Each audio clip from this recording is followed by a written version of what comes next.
Work? Yeah. Hi, everybody. I think everybody knows why they're here. I'm Eric DeVato. I'm the First Ward Councilor of the Township of Montclair since July 1st of 2024. This is an adapted general ward meeting, which I'd like to do once a quarter. It is focusing on street safety and street design and traffic and other mobility related issues. Tonight we have several key people to recognize who will be doing talking and actually a lot of the talking. Jake Neiman, stand up. He's our Complete Streets Director. You don't need to applaud, but you can if you like. His job is the newest job. It is to take the global view of all of the public right-of-way in Montclair, which, as he likes to point out, is 17 to 20% of the actual surface area of the town. And that is his thing to worry about. He does not have a big budget. His job is to try to harness all the resources that we have and arrange and shed light where light needs to be shed. Deputy Mayor Susan Shin Anderson, you definitely should applaud. She is absolutely good. We have other people, Paul Mikulec, who is a longtime safety advocate, and Amy Beach right behind him, who is a longtime advocate, but also for the last 3 years was a member first for the First Ward and now for the whole town on the two key bodies that govern the issues of street safety. The first was the first Vision Zero Task Force, which went from about 2023 until last year, which was replaced by what is called the Complete Streets Oversight Board, which is a quasi-judicial body that approves decisions relating to the public right-of-way, especially what happens when we enhance, repave, and do something. There are checklists and things that we are obliged now to try to do, or that we will defer from, and that body votes on those decisions. They meet once a month, second Wednesday, Thursday of the month. It is a public meeting that people can go to and the public can speak on. However, it is often a technical discussion. So on that issue, what we're going to do tonight is we're going to try not to be theoretical. A lot of discussions that you may have seen or been involved in and around the topic of street safety and traffic tend to be about well, it was about complete streets and what that meant and all of that kind of stuff, and sometimes a lot of jargon. We're going to really try to limit that and talk about real world issues. For the last year, basically, I've been writing down the actual concerns that people have and collating them and putting them into order. And we have waited for a time when those can be adjudicated. My vision is that they are adjudicated like a planning board decision. Comes in front of a body, or then there's a certain amount of time that the authorities have in which to actually respond to this request or this issue, and then they'll give a judgment. And maybe they'll decide not to do anything, but at least you know that a decision has been made or it's been recognized. That's what we're going to try to do tonight with about half a dozen, with probably closer to 10 discrete issues. You can bring up other ones, but I would like to hit the ones in chronological order that we've been dealt with first. And there's one other big thing that we will talk about that is not on my list of complaints because it doesn't exist yet, so there can't be any complaining about it. Although in Montclair that's not necessarily true, but it is the big improvements. Hi, Marcia. There are these big improvements that are going to be done starting very soon on Upper Mountain Avenue. This is a very big project. It is the biggest repaving and street redesign project that will be done this year probably. And Jake and Amy will probably take you on a tour of that. Most of the improvements are outside of Ward 1. Very small amount, but everybody should know about it because on some levels there's a part of it that does everybody should know. So what I would like to do is have Jake come up here, and there will be basically these people standing over there. Oh, the other thing I would add is that the deputy mayor is one of two permanent council representatives on the Complete Streets Oversight Board. So really, if there is accountability on these issues, it is not generally with me. It will be with her. It's with her. Blame her. And no, but seriously, that is important. We have rules that we've set up. Let's try to, at the beginning, really stick to the rules and the chain of command. The mayor, who said she may come, is the other permanent member. By law, we can only 3 of us sit in a room at once if it's not publicly noticed as such, as a council meeting. So those 2 are the permanent members, and then a member like myself will occasionally show up, blab, and then leave, and another member will come. So Jake, if you want to say a couple of words, then I'm going to get the magic list, and we're going to start to go through it. Yeah. Hi, everyone. My name is Jacob Neiman, Complete Streets Director for the Township of Montclair. Thank you all for having me. Thank you, Eric, for putting together the meeting. Very excited to be continuing the work here in town. I've been involved in street safety since I joined the planning board back in 2022. I should say in town since I joined the planning board in 2022. I then was on the Vision Zero task force, did some work on the Montclair Center Business Improvement District Board, and then also the Complete Streets Oversight Board as a public member like Amy before becoming the Complete Streets Director. So thank you, and I'm surprised there's not chairs for us to sit down. No, standing fireside chat. It's actually going to be more like speed dating because we have a lot to go through. The first is the question of whether there should be a 4-way stop sign at the intersection of Northview Avenue and Cooper Avenue. So I don't know if there's anybody here from those parts, but this is an interesting and frustrating issue, and I see the mayor is coming in now. We went and did a site visit there that was a little inconclusive because there actually had been an accident. Hi, Mayor. Everybody in Mayor Baskerville. There had been we passed a crash on the way on Cooper Avenue, which ended up creating some diversionary traffic, which made it a little hard to do. But do people know that intersection? You know, so Northview Avenue is a north-south street that goes here, and Cooper is the first big one. It is, for many people, a distressing place because it's not clear which street is the controlling street and which is the minor street. And so that one's a riddle. I'm going to turn that over to Jake for some commentary. Yeah, so a stop sign is a decision ultimately, and I say this not as like a cop, but just at a fundamental level, for those who don't know, most decisions about our streets are the responsibility of the governing body. That includes striping things like parking, putting stop signs, things like that, all ultimately come from the mayor and council. So if you go into the township code, you can go and you can see a list of all of the intersections that have stop signs in the town of Montclair. And then you can see another list that has all of the 4-way stop signs in the town of Montclair. So that's just the how ultimately you end up with a stop sign. That being said, general best practices say that at intersections of similar roads with similar traffic, right? So roads that are largely the same from a driving traffic experience are going to have a 4-way stop sign, whereas roads with a dissimilar relationship to the amount of traffic they carry, the intensity of their use, are going to have, say, a 2-way stop sign. So a prime example would be when you have a cross street with Grove Street. If that's not a major thoroughfare, you're likely only going to have a stop sign on the smaller cross street rather than Grove Street, because Grove is the major controlling street. Northview and Cooper, if my recollection is correct, the stop signs are on Northview, and Cooper is free-flowing. So the cross street is free-flowing. After our site visit, I took a look at the traffic data we have for which of those streets is the more heavily used one, if they're roughly equal, whatever it may be. And interestingly enough, from the data we have, Northview is the busier street. And so the intuitive understanding of it being at least somewhat equal is there.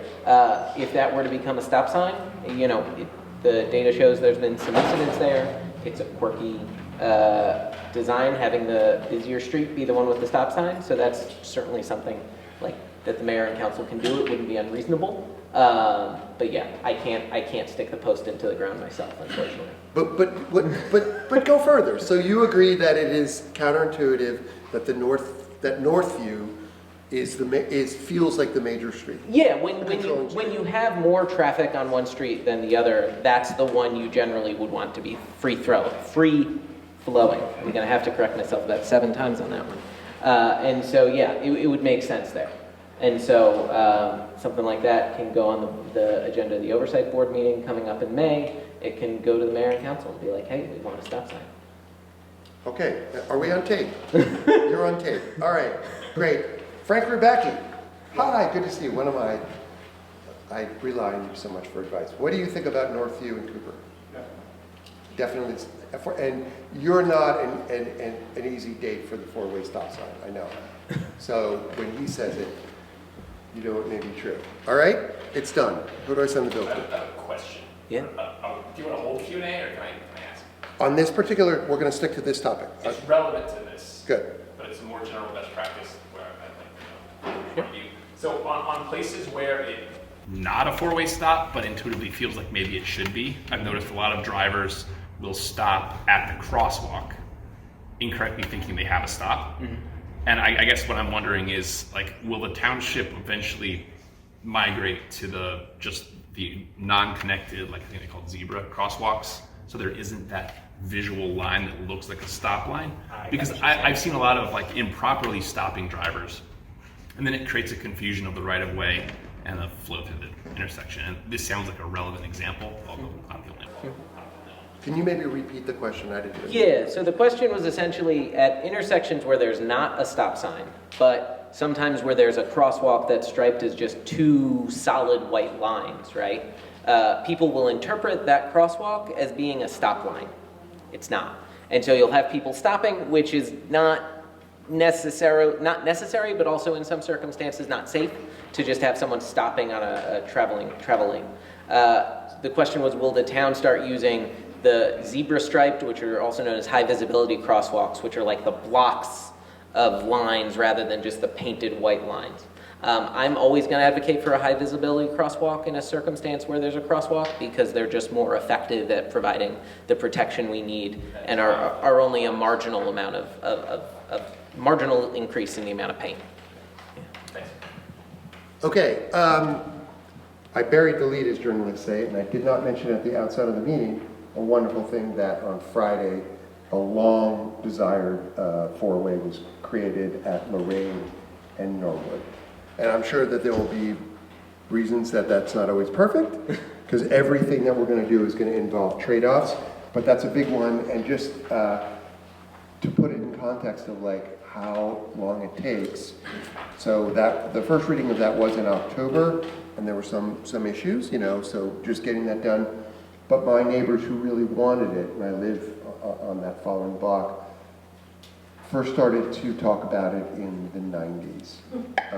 Even before Jerry Freed, who's sitting right there, who's the former mayor, sitting next to our current mayor, was mayor, that was a hot topic. And the then pastor of St. Cassian said, I've been trying to do it even longer. So things we are making a lot of progress is the key there, and we love that. Frank?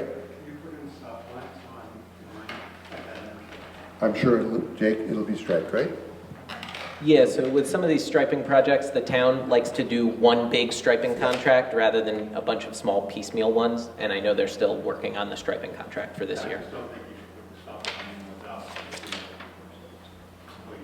Understood. I think that, yeah, I think the one complication with that is when you're necessarily striping doesn't necessarily overlap with when the stop signs are able to go into the ground, right? Just the resource constraints of labor and you're saying do it the other direction. I think when you have the stop sign passed in October towards the end of paving season, when the striping contract's largely done, you're in a tough spot, right? The limits of when they can do this kind of work just gets complicated. I get all that. Yeah. I'm just saying, there's no stop line. Understood. Unless people are looking off their way, Yeah. look at the code that barrel with the stop sign. Yep. There's no reason to stop. Understood. There's no way you could issue a ticket for failing a stop sign. I'm going to defer to the traffic bureau on that, but It's a common Many. Okay. Maybe we need to, I'm just saying, if you're gonna do it for the kids, do it right for the kids, don't do it bad. Of course. Yeah, I mean, I would assume that that goes in when you put in a sign, usually bringing a stop line. There's a question in the staff. Oh, Marcia, hi. I have a question with all this four-way stuff that we have all over town. I noticed there's a lot of hesitation from people because they don't know who is going first and who is not going there. Will there be any educational material coming out? So that's something we're working on. One of the challenges of creating educational material like that is you got to make it engaging. I could have the township's communication director put an article in the township newsletter tomorrow saying, "Hey, this is what you do at a four-way stop," but no one's gonna read it. Some graphics and some emoji and Right, and so doing something engaging that folks are going to read or watch and pay attention to is the challenge. So education is very much something we're working on, and trying to find creative ways to message about. So yeah, it is on. when you do this striking.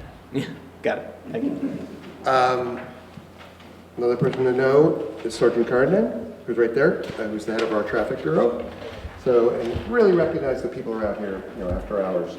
Okay, the second item. So, we have a recommendation already. We're batting 1,000 already of getting quasi-decisions done.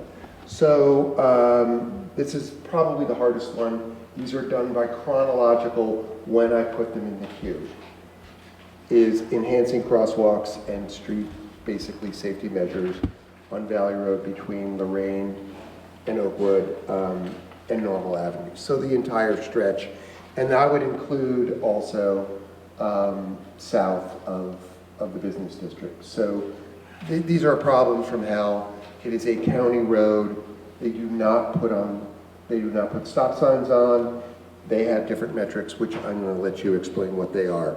So it's a tough one. There are several, obviously, people. This is a huge issue. It is probably the biggest safety issue that we face outside of Grove. My esteemed opponent in my council race, who now works for the township and sits on the planning board, Siobhan Gaines, was hit on Valley Road and injured quite terribly as a pedestrian some years ago. This is a very big problem, and Jake's going to tell us why. We're going to be stuck with it. Yeah, so hopefully not stuck with it. So Valley Road is a county road. Interestingly enough, probably like a month ago, someone asked me, why do county roads exist? And that kind of broke my brain a little bit because I'd never given it a second thought. But for those who may not understand, I'm going to start at the most basic level and say there are some roads in Montclair that Montclair is responsible for and controls, and there's other roads, county roads, that Essex County is responsible for and controls. And so even though they're within the town's borders, because Essex County is a bigger entity, they get to set the rules and the regulations.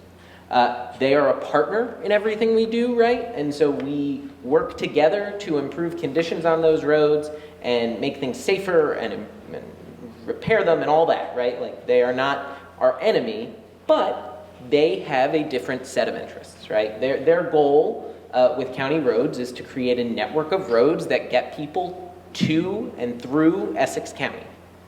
Montclair doesn't necessarily share that same goal with some of those county roads, right? Valley Road is to Essex County a way to get from Montclair to Passaic County, get up to Route 3, Route 46. That's the goal of Valley Road.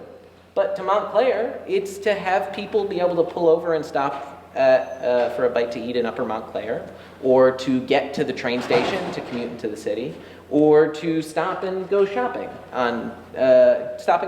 down near Frog Hollow. And so those are different interests. What that means is what Montclair wants for Valley Road may not be what the county wants for Valley Road. So this was most evident, for example, on Grove Street. A very straightforward example, the county had set the speed limit at 35 miles per hour for a number of years. Working with Essex County, we got them to lower it to 30. Great, still not quite slow enough. Working with Essex County, they lowered it to 25, right? That was a long process that took a lot of time and a lot of advocacy from our elected officials, both current and former. And, it's a small example of that distinction. So to bring it back to Valley Road, I think I hear more about the safety issues on Valley Road than any street in Montclair. The stretch from basically north of Watchung Avenue to the Passaic County line, I have tons of horror stories I am scared to say, or disappointed to say. That being said, right, anything that's done on that roadway requires the county to sign off on it. We can't just go in and put speed bumps overnight. We can't just install a crosswalk. They need to give us the okay. They need to give us permission because it's their road and they can do what they want. This manifested in a specific way. The challenge here manifested in a specific way. So Montclair in 2023 received a Safe Streets for All grant. That Safe Streets for All grant is a federal grant that allows us to look, analyze, study what roads in Montclair are most dangerous and what are the interventions that should be put in place for those roadways to make them safer for all of Montclair. Essex County got the same grant a little earlier than us, so they're further along in the process, and they released their plan. Their plan looked at all the county roads, all the ones they're responsible for, and said, what are our priorities? What are the most dangerous roads? Valley Road, unfortunately, did not make that list. So, while Valley Road may not be one of the most dangerous roads in Essex County, which to some extent surprises me, frankly, it is one of the most dangerous roads in Montclair. And so the Complete Streets Oversight Board worked together to pass a resolution saying essentially, look, Essex County, we understand it's not a priority for you in the same way, but it is a priority for us. It is one of our most dangerous streets, and so we need interventions put in place. We need curbs to be bumped out so that crossings are narrower. We need speed, traffic calming measures so that cars aren't going so fast. We need crosswalks that are both present and exist, but also visible, well-lit, and protected. And so we called for Essex County to be a partner with us on that. And so because it's their road, because it's not necessarily their highest priority, it's a heavier lift than, say, making an improvement on a municipal street, but it is an area we're constantly advocating for getting improvements done because it is an area that's both high risk here in Montclair and also an area we hear a ton of concerns about from residents, business owners, stakeholders, like the whole nine. So. Yeah. I live on Wildwood, and I'm constantly dealing with the Wildwood Valley intersection. So I understand the idea of not being able to do much on Valley. But what about the businesses? Like, I've often thought that if you could only enter Acme at that intersection, you couldn't exit, you would reduce one of the four places people could enter that intersection. And there's, 50 feet down the road, there's another, exit for Acme. Yes. So can we do things like that because Acme is actually on Montclair land rather than county land? So that's something I'm exploring. I was talking to one of your fellow First Ward residents, Nicole, about that issue just earlier this week. And so something I need to explore with that is what the controlling rules are, because that entrance exit pattern would have been decided by the site plan approved by the planning board so many years ago, and so I don't know what the ability to go back in and change that is, and so that's something I'm looking into to figure out what our options are. Thank you. One of the things that was effective with the Grove speed limit reduction was the town giving the people some guidance on how to lobby the county, because ultimately we're voters for them too. So yeah. I think that for people that are interested in Valley, maybe giving some direction, like here's the meetings you need to go to, the people you should send emails to, so we're not just hitting our head against the wall against people who aren't decision makers. So the kind of line I've been giving on that is necessary but not sufficient, right? And so the mayor will have heard me talk about this at a previous town hall on street safety that we had. It is necessary for you to come to me and talk to me about your street safety concerns. It's not sufficient, right? Because on an Essex County road, for example, I can't make them change behavior. It's necessary for you to talk to your elected officials, your ward councilor, your mayor, your at-large councilors, to tell them, look, I've got concerns about this county road, because they are great advocates in going to Essex County and saying, hey, Essex County, we appreciate all you do. We're going to ask you to do more. And so it's necessary to go to them. It's necessary, but not sufficient. It's also necessary to go to the county and say, Essex County Executive Joe DiVincenzo, please, we need help on Valley Road. It's necessary, but not sufficient to go to County Commissioner Brendan Gill and say, hey, Commissioner Gill, we need help on Valley Road, right? Yeah. So I actually want to defer that part of the conversation, just like what levers to pull and how to do all of this stuff. Let's wait until the end, and then we'll get the mayor and everybody else who's a policymaker to chime in about that, about how we can express ourselves to like the county and the whole process, because other people will probably trickle in. And then what we should do is try to work methodically through the list of actual asks that people have to do specific things. On Valley, what I would say is, I don't know if we're gonna do this right now. It's such a big issue, but Valley, and the next one on the list is actually Alexander, which is Alexander Avenue, has a lot of the same issues, right? It's a feeder road that clearly, it has some other issues because the beginning of it is quite, narrow and slow, and then it turns into a speedway, a throughway. So I would say what I'd ask you to do when I turn the microphone over is like, what are the specific things that we might mention to our dear friends at the county level? Are there any particular street crossings that would get a better crosswalk or an RFB, which is one of the flashing lights, et cetera, et cetera. So we want to get specific, and that's really the key thing in this right now. I would say right now, in terms of Valley, and this is also a lever, but while it comes to mind as I'm looking at Sergeant Karandang, is that enforcement on certain places. So when we're talking about these individual streets or individual intersections, where is it that like enforcement comes into play? So on Valley and Alexander, are there any interventions that your department in your new tenure has identified? So we try to take a holistic approach to any of these areas, right? So we're not going to look at one intersection of Valley and then move on.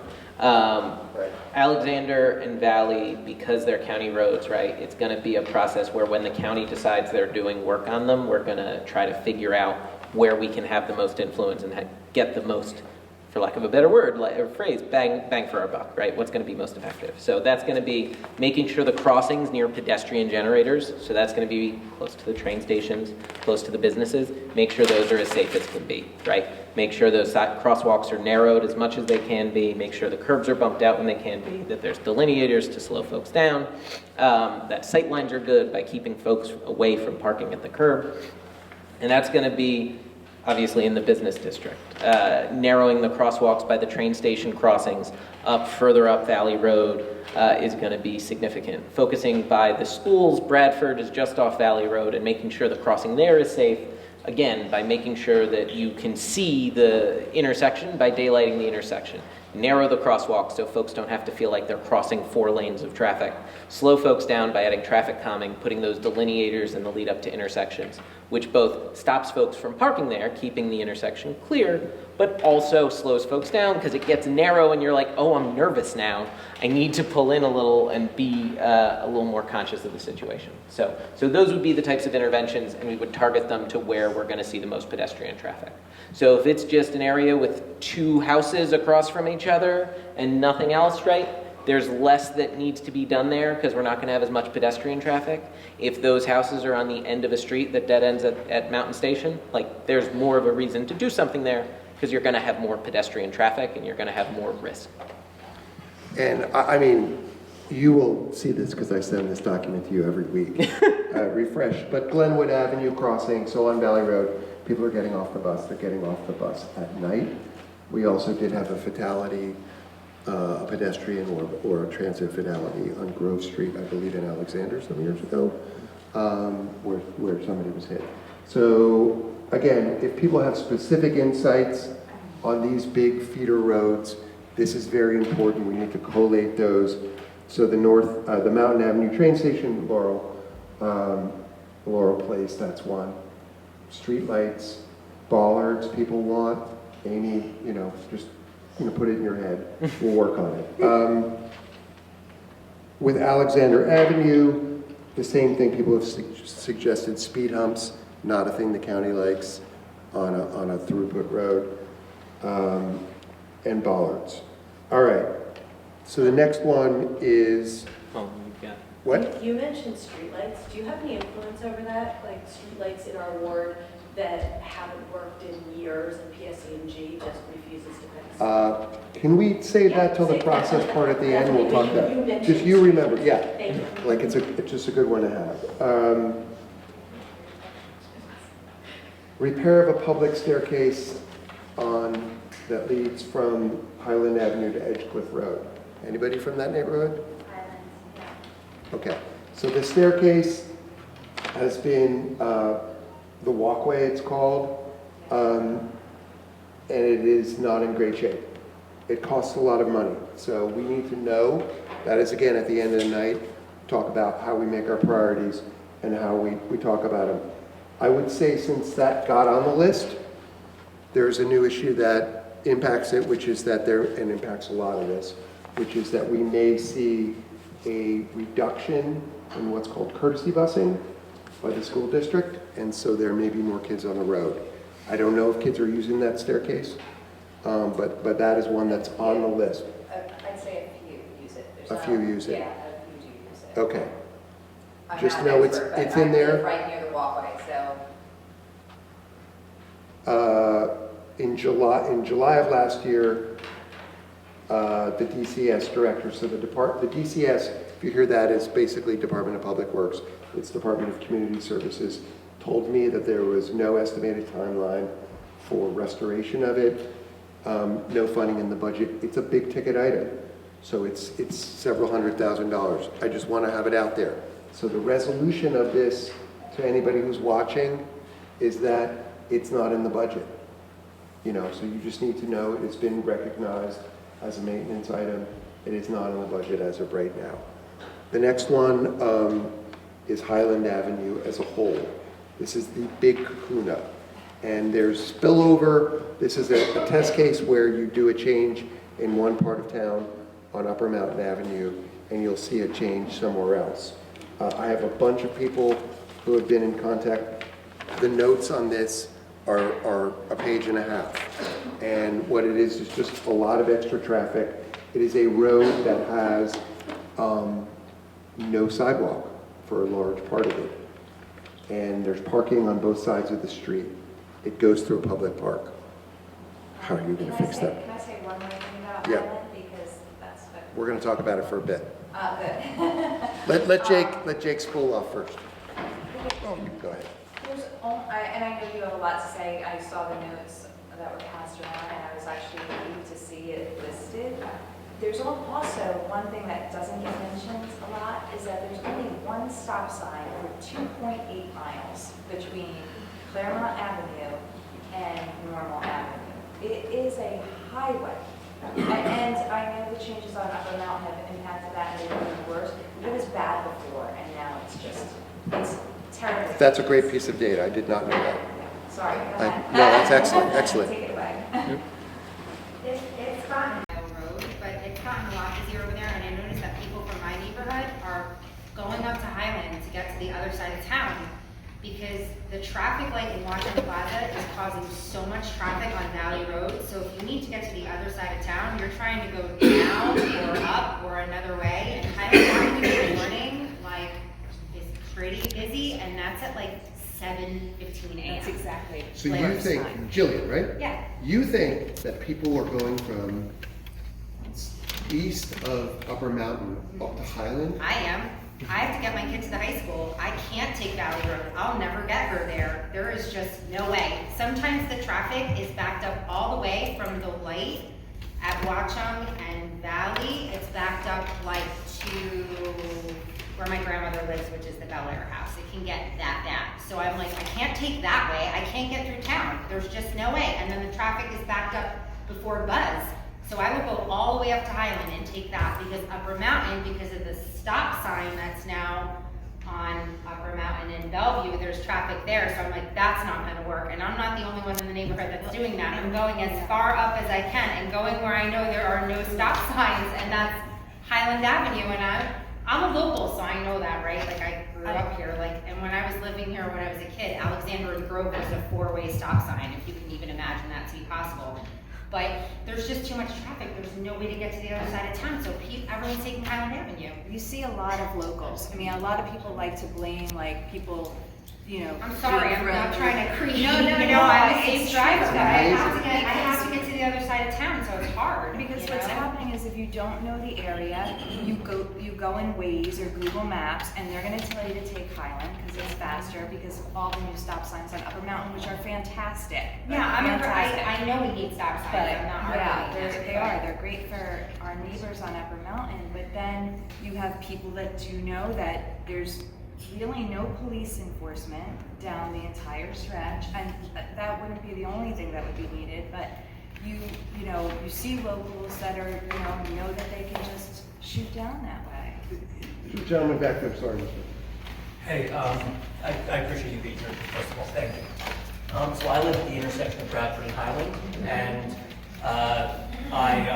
my kids wait for the bus right at that intersection every morning. And then also another kid who's at MCPK, so I'm then often traveling south on Highland from sort of Bradford down towards Claremont. And I just want to echo everything that this woman said. So a couple of things I've noticed since the change is there's a lot more cars coming through that Bradford and Highland intersection down onto Highland to head south. And that's through traffic mostly, and it can either be from cars that are making the left turn as they come up on Bradford to then head south on Highland, or it could be cars that are coming from the northern part, north of Bradford out on Highland, that have been crossing. Now that's creating a particularly dangerous congestion because cars fly down that blind curve. On Bradford. On Bradford. I live at the house on the southwest corner of that Highland and Bradford intersection, so I know that there are 3 cars that have crashed into my neighbor's properties because they lost the torque, lost the control of the turn as they were coming down and lost control and went on a straight line. The number of my home office that's above that intersection, the amount of close calls for honking or intersections that I've heard in the last couple of years has gone way up. I've lived there for 6 years now. And I also know, just from a flow of traffic perspective, it's absolutely correct. If you want to be efficient, the efficient way while you're driving off and pass through Highland. So that's just echoing what you said. The other thing I just want to say about Highland is irrespective of the flow that is coming through. On a nice day, it's either a trash day or a recycling day. The congestion on the road is insane. Wait, from what? Explain. On Highland, in between Bradford and Claremont, Yeah. when it's a nice day out, meaning people want to be walking, when it's a nice day, so weather matters, right? When it's a nice day and people want to be walking with their dogs or biking or whatever else. When it's the kind of season when landscapers tend to be on the road with extra wide parked vehicles or trailers, and it's during a rush hour kind of a situation. There are many parts of the road that will end up single tracking around blind curves. With pedestrians on the road, and at some point someone's gonna get hit. It's like the whole experience of driving on is like a driver's ed video every day. And every now and then, now that there's more congestion on the road, like I won't go greater than 20 miles an hour under those circumstances. Maybe I'll go 25 based on the situation. But like I've now started to be tailed by people trying to get through traffic coming through. And so anyway, I appreciate you listening. Thanks very much. Thank you. On the second, I live on Highland. The Highland is, it gets very narrow near Bradford and near Claremont. The road is physically narrower. You can walk it off and see, right? Cars and landscaper trucks are parked on both sides of the street near Bradford. Between Ingleside and Bradford, certainly. I live it every day, right? And where there's a senior citizen facility on the corner of Claremont, that with a big frontage on Highland, that generates parking. There's parking on both sides of the street there where the road's very narrow. So yes, it gets congested and people do make careless acts. I hasten to add, in the middle, where it's kind of wide at the top, it's the Wild West. People I have seen either passed on the left, all right? I have seen postal trucks move to the right-hand curb, looks like they're gonna park, they're not signaling, and then quickly turn left, again, to get up a driveway on the left-hand side. And if you're coming down the road, even obeying the speed limit, that sudden move is scary, and it's dangerous. And what, my last story is just over the weekend, as I drove south on Highland, and I live at 316 near Ingleside. Right. A car comes out of a driveway, so I spot him coming out of the driveway. He's right behind me, all right? And I'm going to make a left-hand turn up my driveway. He's trying to pass me. And the speed limit's 25, all right? He's trying to pass me. I signaled, he was almost on my left. I looked at him, I signaled him. I said, you know, we really shouldn't be doing that. But that's behavioral. How do we change people's behavior? They're silly on this road. They treat it like a driveway, but it's received a lot of traffic and it's not engineered. And people's attitude towards the road have not changed. They still think it's their private road. It's a busy road. We've got to get people to recognize that and behave accordingly. Yeah, let me, so this is where it gets complicated because you do want to drill down and get specific about like what suggestions are. But as Jake correctly said, this is a holistic process. Like you do have to look, you make a change in one place and then it's going to impact somewhere else. So we have to be very, very careful. So I will start to step back and on some of these interventions because they also get very technical and they're state-of-the-art stuff. I have, on Highland, I've put forth one giant crazy idea or a few of them, but they actually have to do with the northern parts of it. And the big crazy idea would be, what if we were to not have a through road through Mountainside Park? It's about 1,600 feet. Aside from that, I think this is the area where real expertise has to come in, where we would, you know, do some bump outs or some chicaning to really slow traffic. And on the behavior stuff, it's on the police department. I mean, I'm not a fan of capital punishment, but you know, we have to do both. We have to do some, you know, some interventions there, but I don't know if you want to talk about specific design issues that could be changed? Yeah, so first things first, right? Highland is a very good example of the pluses and minuses of Montclair street grid. So Montclair, unlike a heck of a lot of communities, has a very dense, very compact street grid. And that's fantastic for so many reasons, right? It means we're able to walk and bike and get around really easily. It means that the town feels kind of cozy and not sort of meandering. But it's got this big downside, which is that when you can't go one way, you probably can go another way. And so when you put in a stop sign on Upper Mountain, when the traffic lights at Valley Road back up, you likely have an alternative route to get there, right? And so you kind of see that slow march from, well, Valley's full, okay, so I'm gonna go to Upper Mountain. Upper Mountain's no longer doing what I need to do, and you're just working your way up the hill. And so Highland. Now, eventually, hopefully, right, they're all just gonna go on 23 and it won't be our problem anymore. But until that's the case, right, we have to deal with it. And so there's a number of things that could be done. There's a number of things that make Highland a particular challenge from like a pedestrian safety perspective. So sidewalks, which are part of the right-of-way, and this is a dangerous place to be talking about sidewalks, but sidewalks which are part of the right-of-way, we know are also the responsibility of the private property owner or the property owner adjacent to that road. And so the town would not just go in and install a sidewalk on any given piece of property, right?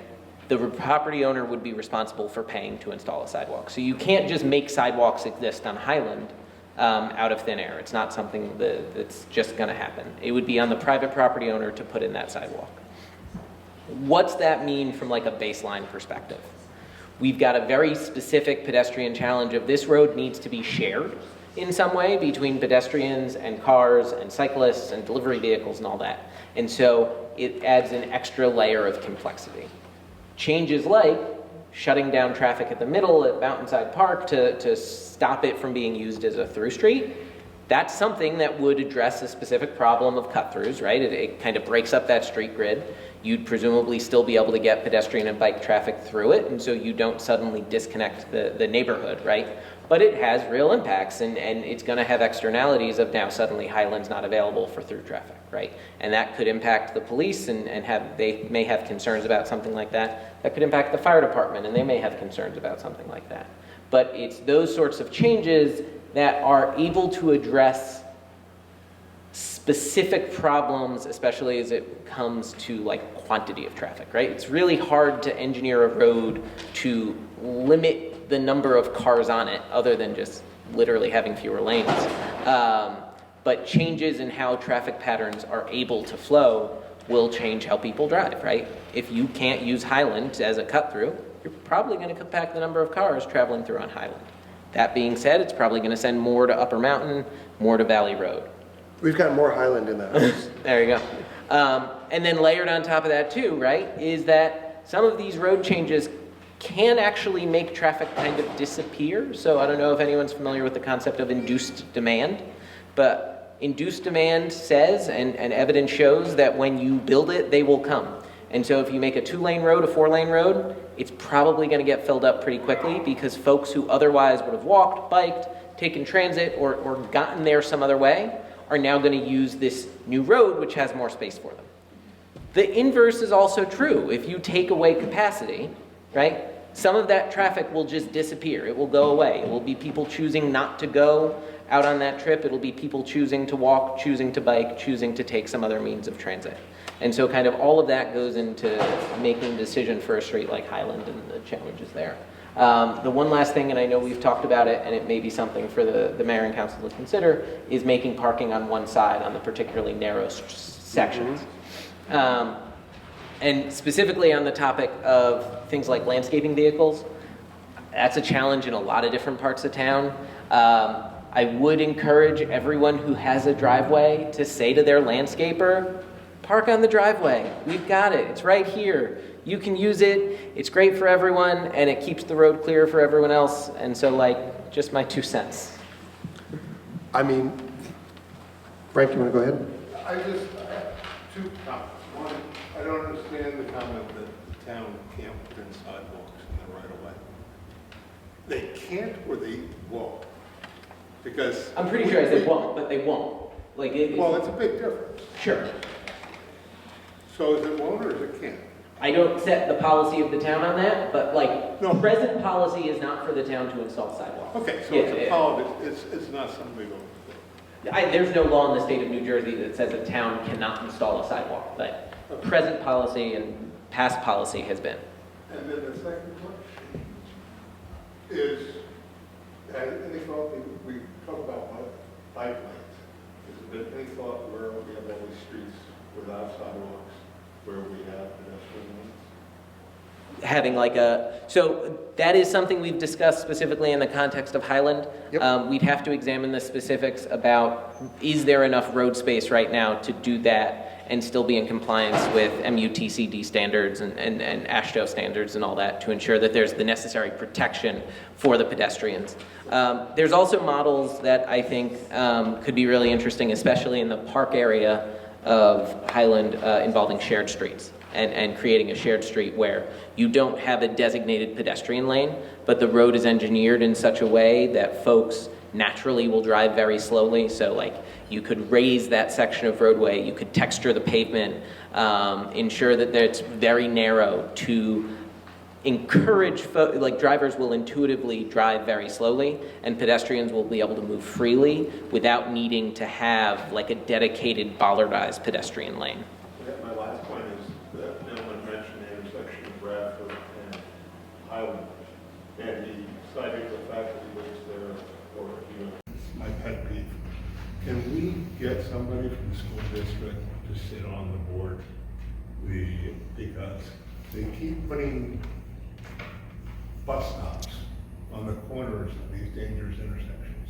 And it's not when the bus comes, that's not the problem. It's you have 10, 12 children and parents sitting on an intersection we know has multiple accidents. And I think there were 3 that ends up in the yards or something like that. So can we kind of like give a heads up to the school? It's a good idea. So I'm building a relationship with the school district. Amy has done incredible work with the district. I'm working on reaching out. So this is not First Ward, but Glenfield School is having some work done on Maple Street. They got grant funding to fund project on Maple Street. And so I've reached out to the Glenfield administration to, for example, work with them to make sure it all makes sense. But then also the school district has reached out to my office to discuss the change at Renaissance to becoming a pre-K center. They want to discuss pickup and drop off there to make sure that that's done all in coordination. So like I'm building that relationship with. I'm talking about the First Ward arterials, not just local streets, the arterials, Bradford, up and down. The big ones, we have 8,000 to 9,000 cars a day. Yeah, understood. What I'm saying is I'm building that relationship to make sure that it's a conversation and that we can work on this. Yeah. So to close out on Highland,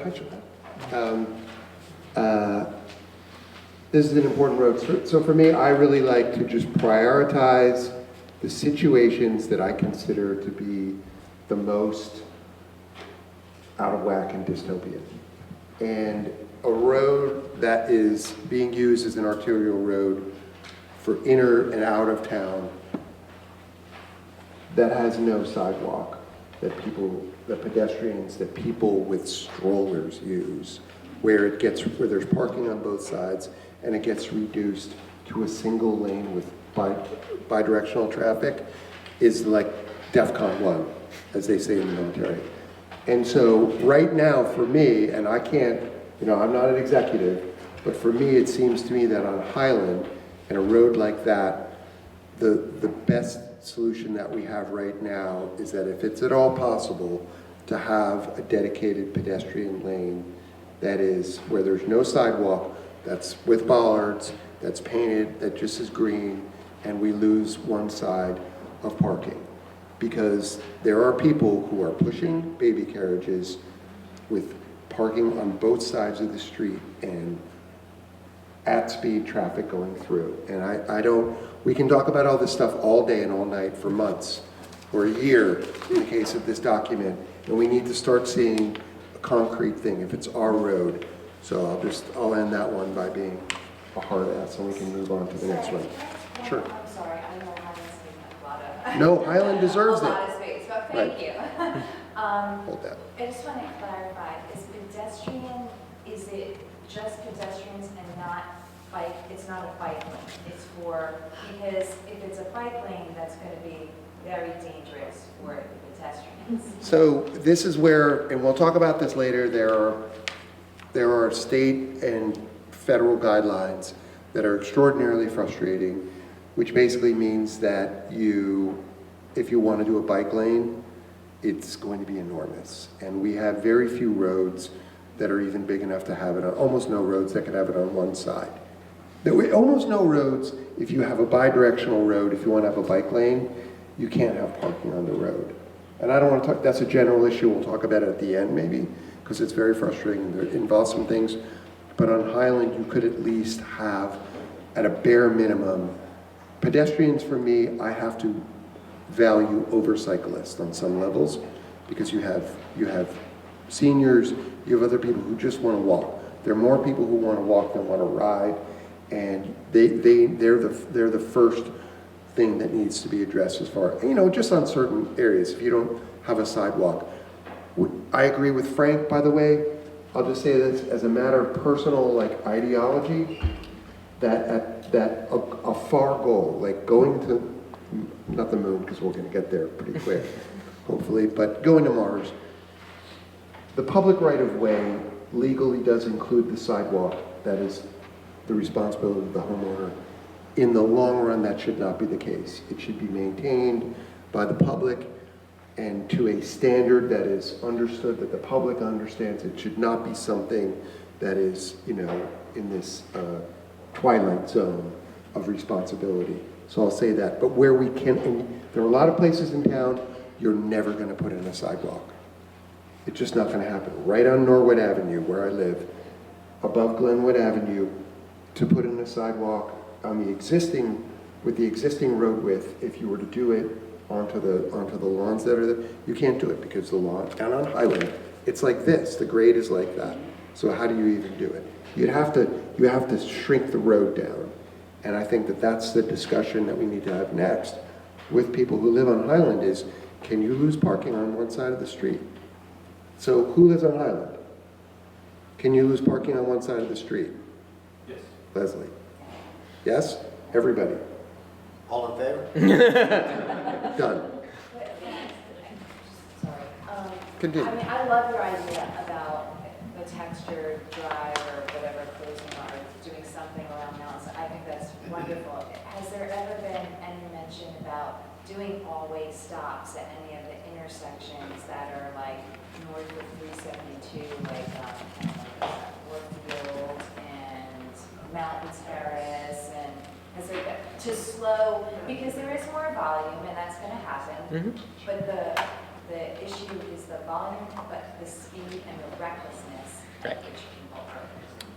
So, one, there hasn't really been discussion of stop signs on Highland, right? That's not something I've had discussed with me. It's primarily been about the speed issues and the congestion and kind of the like increased volume. The second thing, and the township engineer would make sure that I said this, stop signs are not to be used for traffic calming. It's against engineering best practice and like the standards that they have to follow to use a stop sign to slow folks down. That's not its job. Its job is traffic control.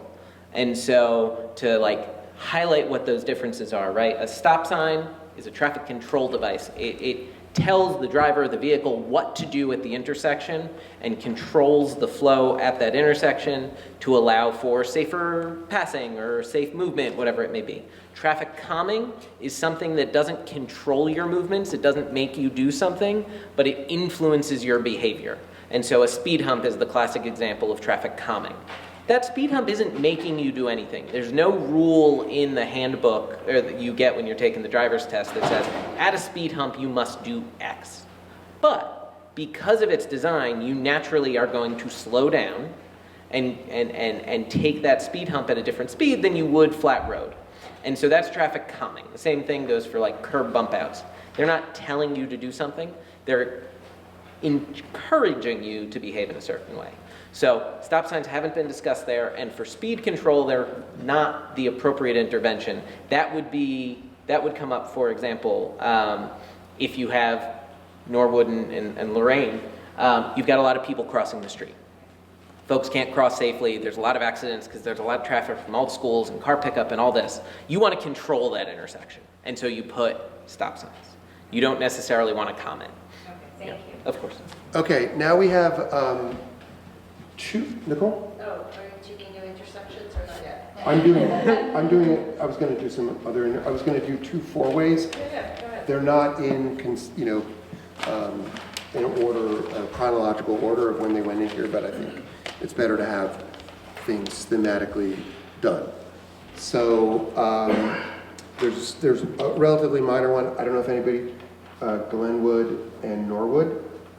Anybody live near that? Okay. So that is one that has been requested. It is, if you know it, Glenwood Avenue, I just mentioned it obliquely, which is, that is where sidewalks end on Norwood Avenue.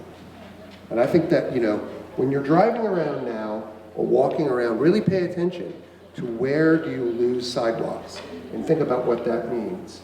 So that is it's a spot that, and residents have said, just a lot of crashes there, but it's also where, if you're driving north, you're gonna start to find people on the road, including myself and my 14-year-old daughter, who every night goes for a walk in the dark. So that there's that one, and we did not get up there when we did site visits. But you're gonna do that, and we're gonna nail that down, whether it's important. And I know it's not to do calming, but it would, it would have that effect too. The second is a very bigger one, and Gerald, you'll know about this, which is Wildwood. And this is also a very long list. I go over there, I walk by it, you will always see debris. It's amazing. And I would mention at this point that we have traffic reports, and when traffic studies are done, they're done from crash data that is filed with the police. There are a lot of fender benders.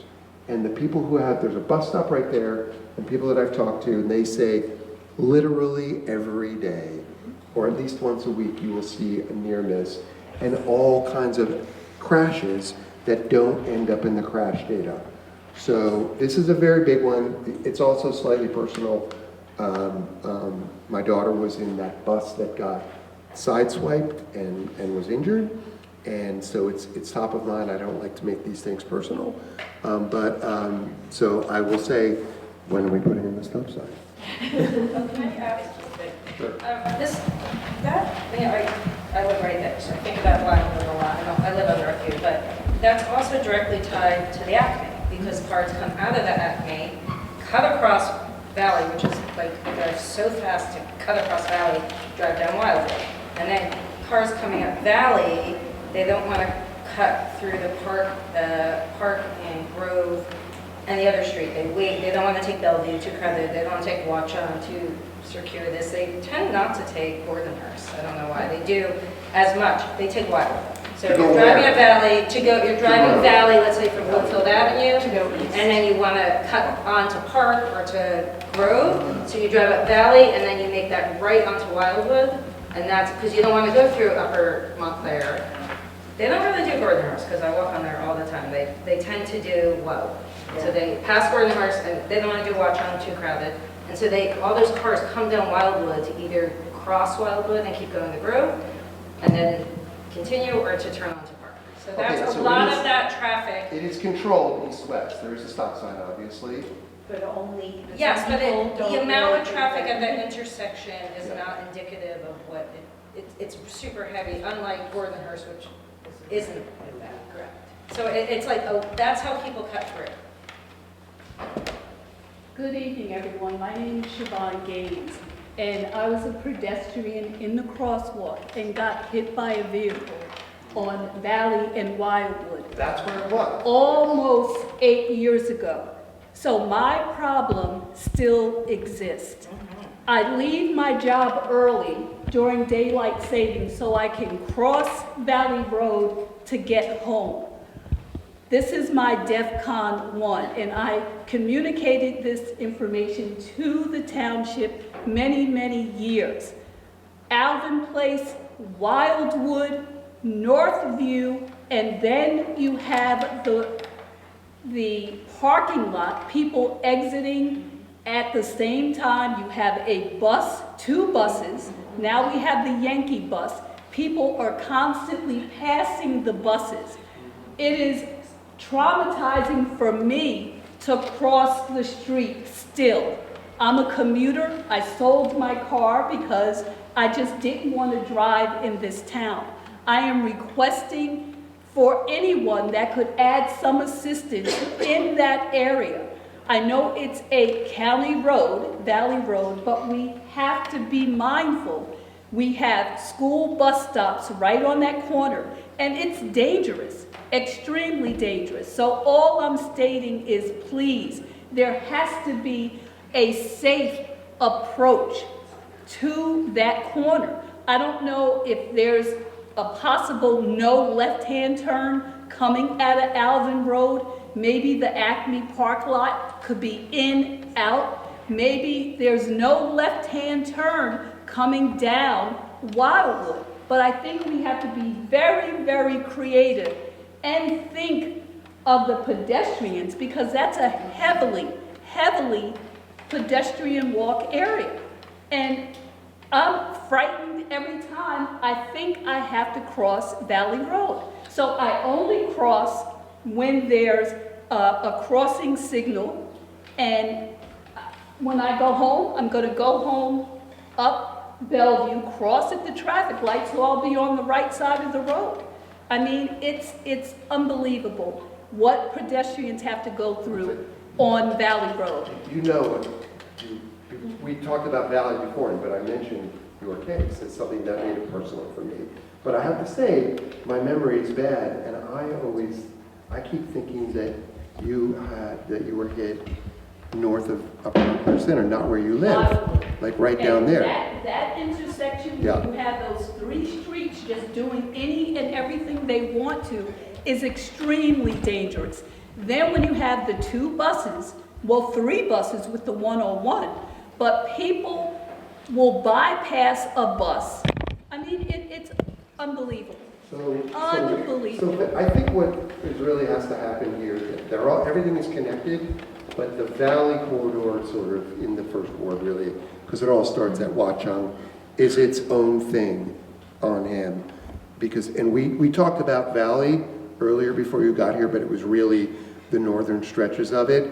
I will say that, Mayor, you remember the meeting, did not know when we went into the meeting with the county, because this was the thing. We wanted to talk about Valley Road, and the first thing was, what could we do down there? Could we even control it with a traffic light or a stop sign? And they just said, And I'll give no. you a prime example. From 6:45 a.m.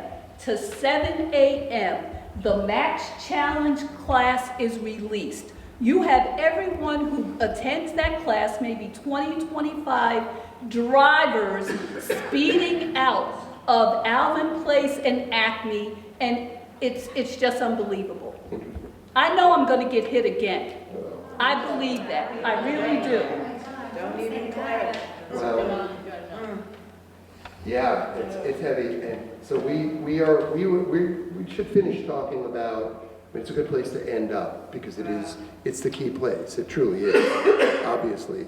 And there's going to be, and we have, there are development applications in more for Valley, and we can end on that general issue of congestion. I want to work through the rest of the list, so it's Wildwood and Park, but Ms. Wallace, Nicole was saying, to buttress what you're saying, it's all connected. So people are coming off of Valley, cutting through on Wildwood, and then getting to Park, where they're just creating a traffic flow. But the question is, how do we deal with that intersection there? Do we put a north-south? Do we make it a four-way? So that's where we were. So Wildwood and Park, because I want to work through the list, the question is whether that should be a four-way. Yes. Yes. What about a one-way? Can I just add one thing about that intersection? People coming from Watchung are often driving really fast once they get past that light. So by the time they're at that intersection, people are often going well above the speed limit. Let me follow up and ask you a question. Do you think that since the speed limit was changed, and I guess it's been 25 on Park for a while, but do you think that speed has gone down? No. But now, what Not has at that happened intersection. with the traffic light at Watchung Plaza? Oh, yes. The backup of cars is unbelievable. So people now are making a right-hand turn onto Gordonhurst, trying to make a left on Valley Road to bypass that traffic light. And now we have more cars, more folks that are in a rush. During those peak hours, it's dangerous. It is so dangerous. So the Wildwood Park is my corner as well. And first of all, you have multiple school bus stops from multiple schools right there. And people literally will bypass the bus Yes. which obviously the stop sign is going to help. But you have the people who Nicole mentioned are coming from Acme and are using it as a east-west cut-through who don't really observe that stop sign. So obviously, you shouldn't have to make people stop in the other direction, but it would seriously help if you had all four, corners stopping. And you have a ton of pedestrians there. You had, when landscaper trucks park on Park Street, especially the northwest corner, you can't even, when you're a car at the stop sign on Wildwood, on the west side of Wildwood, you can't see when you're driving east whether there is a car coming. So a four-way stop would alleviate all of those issues. definitely the four-way stop, and part of the problem, I mean, it works really well at Lorraine Park, have that four-way stop. And then, once you get past the light, it's like a speedway right down to Watchung. So that's part of the problem, the same thing going that way. But looking at the whole network, also a lot of the problem is that that light was badly designed. There should be a right-hand turn, there should be a no right turn, there should be, I mean, that whole corner was badly designed. And I mean, the light is good if you're crossing the street. But in terms of what's happening with the traffic, it's crazy. Sorry. Yeah, you lost me on which light we're referring to. Watchung. Oh, Watchung. Okay, I wasn't. Okay. But you've heard now from various different locations that part of the problem is the way it all backs up. And it backs up on Park, it backs up on It was backed up to Watchung. Gordoners today. Oh, today, yes. To Right. Gordoners. Okay, so now's the time when we do the harder work, which is if you put a four-way stop sign at Wildwood Park, what are the unintended or what are the negative consequences? Then people Oh, go down Mr. the Negative road. consequences. It's gonna be a mistake to put a four-way there. It's gonna be a mistake to put a four-way, I know the intersection well, and I don't doubt there are a lot of fender benders. But as Jacob and I have been talking about, most people don't know that you're approaching a 20-mile-an-hour zone on that street. So I was trying to work with him to come up with a way that we could have people slow by showing them that's the speed limit starting at Summit. Most people don't know that. I doubt any of you know that. Well, I know it. How would you know it? That it's 20 mile an hour. because I live there. But how do you know The it? people who are. Oh, I see, you mean it's not posted. It's not posted. The people who are going 40 miles an hour on Park aren't going to be calmed by hearing that it's supposed to be 20. But that's an enforcement issue. The It's problem, speed in my bumps or experience, stuff like in my that. experience is related. I live on Upper Mountain. The four-way that they put in Jerome was a mistake. I agree. Okay? And what it did was it has a ripple effect throughout the whole neighborhood. And we need to come to some kind of understanding about how we're going to transit the volume of cars north to south in this town and get real about it. Because on Upper Mountain, we have over 2 million cars a year going in front of my house. 2 million. And so if we take just 5% of that, or 10% of that, and put that onto Highland, that's another 80 to 100 cars a day on Highland Avenue. Okay? And you put a four-way on Park Street, you're thinking, okay, well, they're actually going to stop. If they're not going to stop on Wildwood, why would they stop on Park Street? You have a chance that one of the four. Okay, Hope is a lousy traffic control. No, but it's. All right, so how do we solve the problem? You said just better signage. I'm saying what you do. Road diet, make You the road address taller? Wildwood. Wildwood already has a stop control. It's not working. How do you make the stop control on Wildwood work? Now, if you want to deal with speed on Park Street, that's a couple of different things. One, I made a suggestion to Jacob about putting more 20-mile-an-hour signs in the dance. Two, you get greater enforcement. Three, you get the township to pass ordinances where hopefully maybe we can increase the penalties in school zones. And that would get people's attention in real. If you get 6 points on your license and you have to pay a $500 ticket and you have to pay $2,000 more in insurance, I think you're going to pay attention to this. But you just can't just plop down these signs and expect control. I think education is key. When the council did 25 everywhere, we missed an opportunity to educate the town. Maybe there was more public awareness. Maybe we should have had T-shirts made with the kids wearing them. I want to live 25 everywhere. I think it's really education. So many people who live out of town travel through Montclair, and they're probably not even aware of what the speed limit is.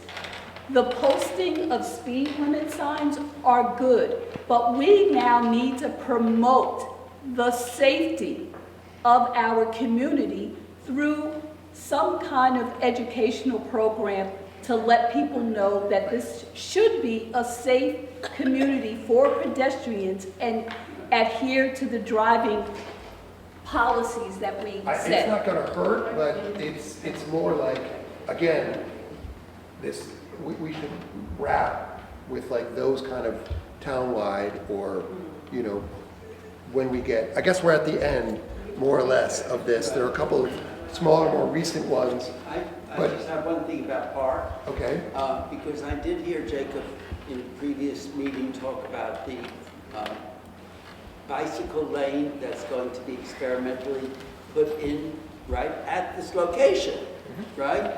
And going back to what you said about giving drivers signals to slow down, doing things like speed bumps and that bicycle lane on Park Street, and I'd love to have a bicycle lane all the way down Park Street, and just making it less attractive to go 45 miles an hour. Okay, so that's fine. So I wanted to, as I said, cut my list up, you know, be done with it. We've discussed it.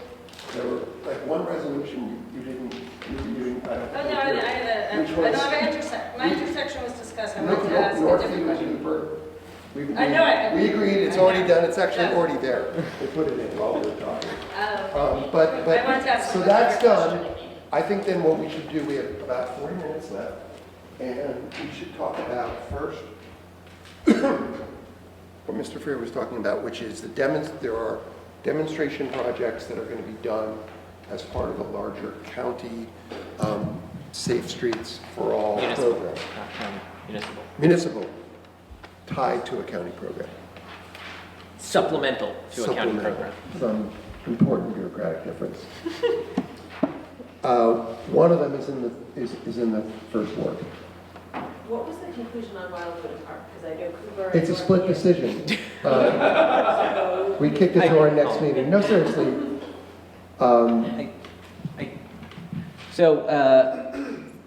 In working with our Department of Community Services and Township Engineer, right, when I came into this role, I said to them, like, look, we repave some amount of the town every year. A lot of that paving is going to be on roads where we have concerns about. And so I was like, what's the way you want me to handle this, right? Do you want to just throw it against a wall? Like, what's the option? And basically what they said is, because of the way they do paving, they generally go with a cooperative that basically allows them to do a mill and pave, which is basically put back what was there pretty cheaply, and they do that for most of the roads. For the ones that we're going to want interventions for, they said, tell us what those are, we'll pull them out and handle them separately. And so Wildwood was on the list as one of the possible roads they may pave this year, right? So they come up with a list that says, we will pave every road in town this year. And then the budget comes through and they're like, we may pave half a road in town this year. And so Wildwood was on that list. I pulled it out for extra focus because it is an area of concern, right? It does have a lot of speed issues. And it's one of those examples of a great cut-through street that, because it doesn't have traffic controls the way Watchung does or the way Bellevue does, folks are using it instead. And so finding ways to direct traffic to the primary roads that are designed for that capacity, right, is really a way to ensure that those cut-through streets remain as they were intended to be quieter streets without a lot of traffic on them. So it's the Grove Park section is also supposedly quite bad. Right, and that was part of what was on the. Oh, you don't have to read it. Oh yeah, the Grove Park section was the one Grove identified Park as also section is being also problematic. unpleasant. Is there still a chance we get the stop sign? Are we pushing it forward? So it would, like I was saying about a holistic approach, right? If they're going to, if Wildwood makes it to the list to be paved this year, right? If the budget space is there and they have the capacity and all that, at that point, what we're going to do is we're going to look and say, what does this road need? So I'm not going to say yes or no to any one of those things because we haven't done that holistic look, right? Because a lot of these concerns are speed-based. Stop signs are something that are familiar and folks know that they have some sort of impact that makes things better. But we may be able to accomplish a lot of the similar goals by doing some traffic calming, right? A few flex posts and a painted curbs that narrow down the intersections is going to naturally force folks to slow down because they're going to say, oh, I don't have a highway in front of me. And so you accomplish a lot of the same goals that you would get from a stop sign without having the same impact on traffic flow that Mr. Bruback is concerned about. Okay, so now he's going to explain what this demonstration project, or did you have I something just on this? wanted to ask your thoughts on the beacons for crosswalks. But if that goes into your complete streets presentation. Yeah, I can let's do it. have, I meant at the Chase. end, let's talk about the Yeah. general stuff Yeah. after this. I want to hit the specifics first. So there is going to be a demonstration project that you will see this year, or is it being pushed back? You're going to tell us about it. Then I'm going to talk a few words. Yeah, so the demonstration projects, the environmental review that comes with it, because you really need to make sure that paint that's going to wash away in a rainstorm is good for the environment. That was a joke. Basically, so the demonstration projects are all very temporary. They're short-term. We're borrowing equipment from the North Jersey Transportation Planning Authority, which has a library to use for demonstration projects, so cones and bollards and things like that. They're great. They're our metropolitan planning organization. They help support safe streets efforts throughout northern New Jersey. So we're doing stuff like that. We're using temporary paint because all of this needs to go away, right? These are demonstration projects. They're to help us gather data to inform our local safety action plan that I mentioned earlier. One of the proposed demonstration projects is a two-way bike lane on Park Street. I've actually got a little slide here that talks about it. And so it's going to go from Lorraine to Gordonhurst. We just finished the environmental review. It's going to be submitted to the feds probably tomorrow because they sent it to me very late today. And the feds will review it. We're going to only do the demonstration projects. There's 3 of them planned during this school year. What that means is if the federal review is quick and speedy and they're done, we may be able to squeeze it in by the end of this year. If not, we're going to wait till the fall because the traffic patterns in town fundamentally change once school's out of session. And we want to make sure the data is useful to us. Now, Where do cars park? so that's exactly what the counselor's concern has been from the start. But the demonstration nature of this plan means there's some quirks that if I were designing a bike lane, I would not be designing it this way for the long term. Because it's a demonstration project and because Park has a double yellow line, we can't move that double yellow line. What that means is the only way to have travel lanes and bike lanes is to have one bike lane in each direction on the side of the road. Because we can't tell cars to drive on the wrong side of a double yellow. That's just not allowed. And so for the brief period of time in which this bike lane will be in place, there will not be parking allowed on Park Street for the stretch of it because the bike lane will be in use. Now, once the rain comes and the paint washes away, it's going to all go back to normal. And any long-term plan for a bike lane would work to incorporate any concerns about the loss of parking. It's strictly the strictures in which this demonstration project operates that requires us to do it with one direction on each side. So what would keep cars from parking there besides, like, a sign? So there's going to be some enforcement, there's going to be some flex posts put up, there's going to be some of those delineators put up as well. What are the landscapers going to do? I mean, the fundamental problem is like, everybody's in a hurry in this town, and everybody's like, only parked there for 2 minutes. I've been biking here for 25 years, this is a waste of time. This is like... Sure, so this is a demonstration project that's going to be there To for... demonstrate that people won't obey signs. So we're bound by the rules that are imposed on us by the federal grant, right? We can't make people drive on the wrong side of a double yellow. We wanted to incorporate a bike lane demonstration project and a corridor demonstration project, and this provided the best opportunity for us to do so, right? It's going to be enforced. The police department is going to be aware of it. The parking utility will be aware of it. Like, we will focus enforcement to make sure that it stays free. There's going to be flex posts put in place to ensure that folks aren't driving through. Like, we are going to do everything we can to make sure it works well. I'm saying we've been, the people on Haddon and around Lac-Radaire have been forever trying to get the parents at Lac-Radaire and now North Pillsbury to obey those laws. And they just won't. And it's like incredibly dangerous, and it's just an accident waiting to happen. I've seen like kids come this close to getting run over. They've tried everything. Right now we got like a button at Haddon. We have stop sign, four-way stop signs. But I see every single day near misses because parents are in a hurry, most of them are from out of town, and they refuse to obey the law. And when the police come once in a blue moon to like reinforce it, they have their car out with the lights on, so people for like the 15 minutes the police are there, they behave. But the second they're gone, and you talk to the crossing guards at either of those corners, they will talk your ear off about how dangerous this area is for these kids and for pedestrians.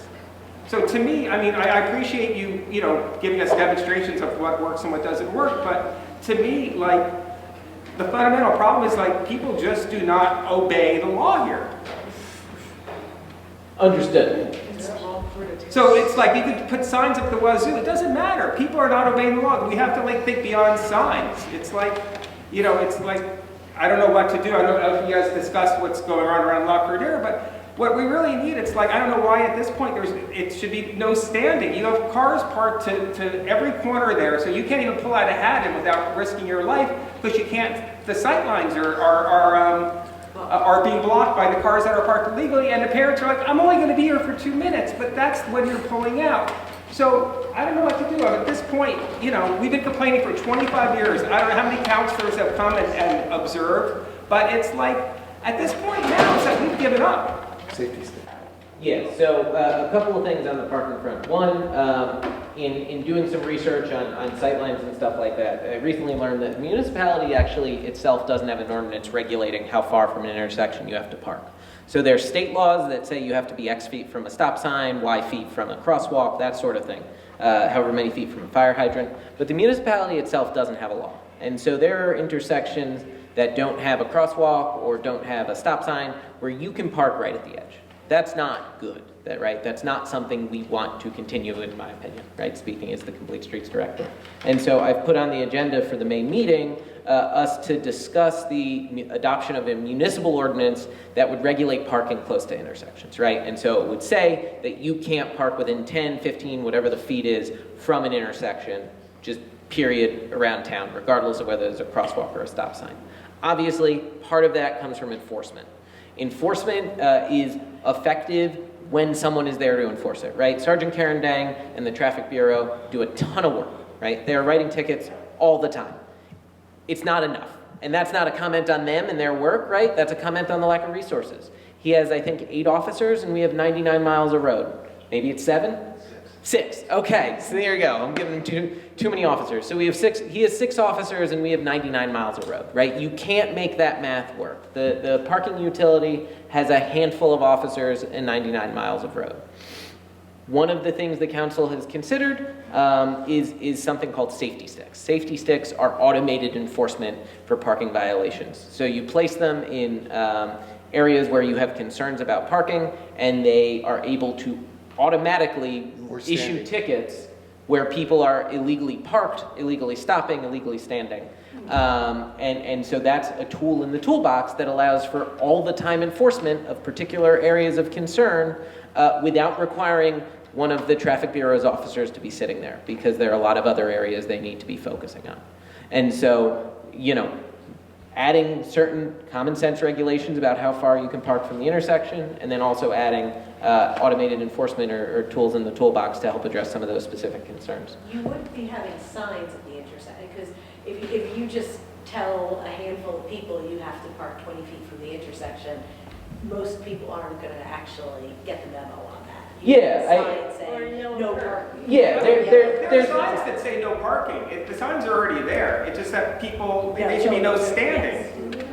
Because if it says no parking, people are still parking there. I know in New York City, no standing, you get a ticket, right? People usually don't stand in no standing because they know that like if a cop sees them, they get a hefty ticket. Sure. I think, I'm gonna shut up in a second, but I think what's really important is for you guys to meet with the people who run Lac Dare, because I talk to the parents, they say they don't get any communication from the school about how to behave. So to them, it's like, they're in a rush. Most of them are not from Montclair. They drop off their kids, they're in a hurry, so they disobey every possible law. There's a no left turn out of Lac Dare. They make 9 out of 10 cars make that left turn. It's like everything that the town has suggested, the parents ignore, and the school does nothing. I wanted to. So this part of town is unique because there are 3 schools in 2 blocks. It's a very unusual place. It's always going to be difficult, right? And first of all, Evan, good to see you. We're doing things, so we have a 4-way here. This is a 4-way that everybody can get behind. So there are some baby steps. There are things that can be done over there, possibly a safety stick, which means no standing whatsoever. We will be daylighting all these curbs. I think that that's likely to pass, and that will be advertised. The ones that are perpetually problematic, you can have a curb out. So like, we can't curb out every intersection. And there are, as with everything, there are trade-offs. When you make a curb out, it messes with cycling. It does other things. But like, we know that that's a bad intersection, and that the school there is difficult. We know that the other schools have problems. The high school, where I'm a commuter to bring a kid to school, we have a ridiculous situation. It's not in War, but I'll just say, people drive down Park, that layer Park, then they drop off kids. Then they have to drive, if they're following the law, which many don't, and I've decided as a pilot project, a test, to not follow the law sometimes too, just to see what's happening. They'll either make a K-turn and go around, or you go through Chestnut Street and then encounter more traffic. You make a right. I was kidding about breaking the law, by the way. You make a right on James Street, and then you're rushing to get away, and what are you rushing through? A bunch of kids rushing who are late to school because you were just late to drop your kid off a little bit. It's bananas. There needs to be, as somebody said, a concerted effort with the schools. Lac Dare, and all the other private schools need to be part of the mix. But like, just the key thing is, Mr. Cutler, is that there's definitely work being done on all these problems, pretty hard for the first time. Nicole? I just want to applaud this. I think a demonstration project is great. I think we have to start normalizing the idea of bike lanes in the town. I'm sure maybe not everyone will be happy, but these demonstration projects are really what leads to the most innovative planning. And I've worked for transportation departments, and they try stuff and they do these demos, and then in 5 years they come up and they actually create a better city. I will say that I think that this is, I am hopeful. I think I would put this in the bucket of. Can I just say something? What? I grew up in town, so I'm very familiar with all these streets, and obviously have like 3 major schools here. But it's just a simple question. I'm a little perplexed. Why was this area chosen? Because we've been spending the whole night talking about how dangerous this area. You have kids, parents, and people that aren't obeying the, stop signs and driving things and all of that. To me, I feel like this is the one thing that's really bothering me is you have this whole area here with lots of kids and parents and all of that, and then you have an intersection, a major intersection, where people have to cross through, and I think you're going to have problems at the W Avenue with accidents, with kids being hit. And there was just an accident over the weekend on Sunday, the corner of Grove Street and Alexander. 2 young boys. A car was making a turn going from which way? This is south, right? Going south, making a left down Bellevue Avenue and hit a 12-year-old boy on a bicycle. I mean, that's Grove Street. That's Grove Street. But up here, I think there is just so much going on. Why risk it with... Risk what? Having the lanes? Yeah.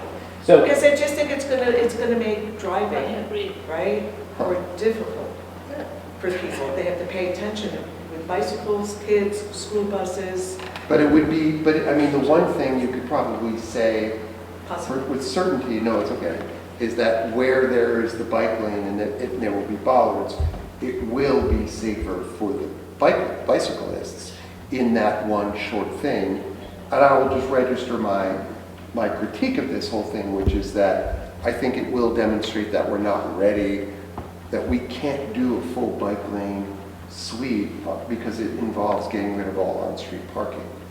And it basically runs up against, it's a great idea, that will hit a wall of reality, primarily in this case, that when you end at Gordonhurst, you're gonna get, and you're going south, so your next thing is to go south, then what? And then, so I would like us to, I'm preparing for this to be a demonstration that we can't do what we were looking like we were doing, but that everybody here and everybody you talk to should try to take it not cynically, but to say, okay, we're doing something. What does, what can we actually do with bikes in town that makes sense? That's probably not that, because again, the rules are so tight that you literally have to have no parking. And like at Watchung Plaza, which maybe we can transition now to talk about just the general, anybody have anything on this particular matter? Yeah. I guess I'm just curious if it's a test, like what are we measuring, how are we going to define success and whether it's worth going forward with something more thought through or not? Yeah, so one, there was a question asked about how this was selected. Just to go through that real quick. Had to be on a municipal roadway. The county doesn't want demonstration projects on their roads. It's just more complicated, it's more work. So we had to start from a municipal roadway. We wanted it to be a relevant location, right? We don't want to put a demonstration project on a quiet side street where nothing happens, because then we're not really getting much broad-based benefit, and it's not an intervention that's possibly necessary because nothing has happened there to warrant it. So what that means is it's related to a crash hotspot or on the high injury or high risk network. So the high risk and high injury networks were developed as part of the local safety action plan to basically figure out where are we having crashes, where are we having injuries, and where is the road in particular susceptible to those risks, right? Where is it wide with very little very few stops or changes in traffic control? Where is the speed limit high? That sort of thing. We also wanted to highlight vulnerable users, right? So we want to focus on where there's a lot of pedestrians, where there's a lot of schools, kids, whatever that may be. We wanted to cover underrepresented communities, and so make sure we were spreading these benefits throughout town, not just in the places with the most resources. And we wanted it to be somewhere that was an invaluable opportunity to demonstrate the benefits, right? Somewhere where we could see the value. And then also we wanted to be able to implement it. Like, we didn't want to pick something that was going to be incredibly complicated and take 7 years to figure out. Had to be relatively quick, relatively easy. Now, continuing along. Can I ask you a question about the bike Yeah. lanes? Have you thought about doing a north one on one street and a south one on another street so that you can have parking on one side of the street? Each of those? Because of the demonstration project nature and the limited amount of resources we're able to devote to it, it's not really all that doable to implement in a demonstration project, right? You can't demonstrate it because you have to move the center line. Yeah. And so the key is that this is a demonstration, and the long-term planning would possibly be different. But you wouldn't have to move the center line because you'd have parking the same way you always did on one side, and the other side you just have a bike lane. You might, in the long run, decide to move it so that it looks, so that things even out, but in terms of making it work, having a bike lane only on one side. It's much, because the bi-directional bike lane with the buffer is significantly more. No, not I mean where you. Oh, right, yeah, it's where let's say you're going south on Park and you go north on North Fullerton. Yeah, she's right. We're all wrong. On this one, it's true. She is right. Congratulations. One question about, which I love the idea of it, frankly, because I live on Park near Gordonhurst. I'd be delighted to have no parking on Park Street. But I know the density of parking. And I'm just wondering what kind of feedback you're going to get from all the people who, on the side streets, who suddenly have those cars parking and blocking their drives. I don't know because I'll be on vacation. No, so where's the parking going to go? I don't know, but this is where I think we have about 15 minutes left. I would like Jake to quickly give an update on the big repaving program that's going to happen on Upper Mountain, most of which is not an award, but you should just know what it is. Then I think we should conclude by talking about some of the general levers and the processes. I want to hear from the mayor. I want to hear from the deputy Can I mayor. just have one Yeah. last question about the bike? I bike up and down this road twice a day for 25 years.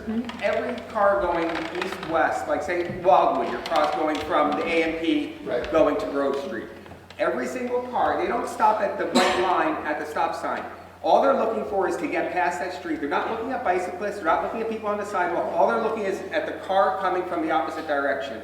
So no car is stopping at that white line. They're going all the way out into the street. So if I'm on a bike, I can't tell you how many times I have to go out to the middle of the street because every single car is just focused on getting across Park Street.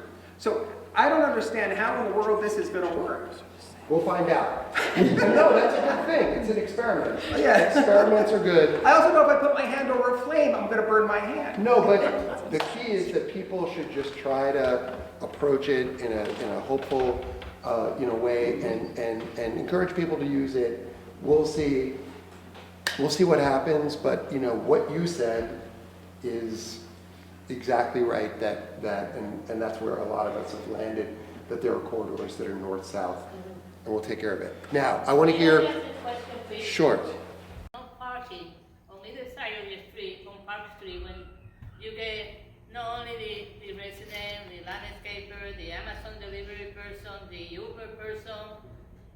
So where are they going to park? I mean, that doesn't have any common sense whatsoever. So we're going to find out. Like I said, we're going to find out, and it's going to be awesome either way. But now let's talk about a real project that's actually, there's going to be paving and striping. Now, Jake, in a minute, do you have oh, look! Engineering documents. Yay. Spent a lot of time on these graphics. No, Neglia Engineering spent a lot of time on these graphics. Upper Mountain Avenue is having a traffic calming intervention done, basically from the stretch north of Watchung, ending around Seneca and Jerome. So the last stretch of the municipal portion before you hit the county portion. This traffic calming is going to take a couple of different forms. First of all, it's going to be just a mill and repave. They're going to repave the road. It's going to be brought up to good shape. Second, it's going to involve chicanes. Chicanes and speed humps in two different stretches. And so, for those unfamiliar, a chicane is essentially an artificial forced turn, not literally a turn, but it forces you to stop going straight. The idea behind it is when you have a long and straight section of roadway, people go fast. And if you make it so that they can't go straight, they don't go as fast. It's really kind of that simple. And so the way we're going to do this is we're going to have some painted chicanes with flex posts, ensuring that folks are not going straight and fast. That's going to happen for roughly the first 2/3 of that stretch. Once you hit Bellevue Avenue on Upper Mountain, there's a lot more driveways. Following that stretch, because of the number of driveways and the number of cross streets, it required a different intervention. You didn't have the space to put in that type of chicaning. And so at that stretch, they're going to put in a few speed humps as you approach the county section of Upper Mountain. And I jumped too quickly. And so there's going to be a few speed humps put into place. Between what? Yeah, hold on. I think I started in the wrong direction. Between Bradford and Jerome. Bellevue. Jerome. Bellevue and Truro. Yeah. Yeah. There's like 2 stop signs there. How fast do people go on that? On a four-way too. Yeah. I may have accidentally deleted the section that had the stop sign, the speed humps. But there's going to be a small section with some speed humps to slow folks down on that last stretch as they approach the county section of Upper Mountain. And so the idea behind the project is to basically slow folks down on Upper Mountain Avenue. The benefit of the chicane, too, as a traffic calming measure, is that because of it, there's only essentially 2 travel lanes and then a parking lane on Upper Mountain. With the chicaning, by shifting the traffic to the other side, you're not necessarily losing significant amounts of parking, you're just shifting it to the other side of the roadway. And so in some senses, it's a benefit to the parking situation because it's not all on one side anymore. So that's kind of the rough overview.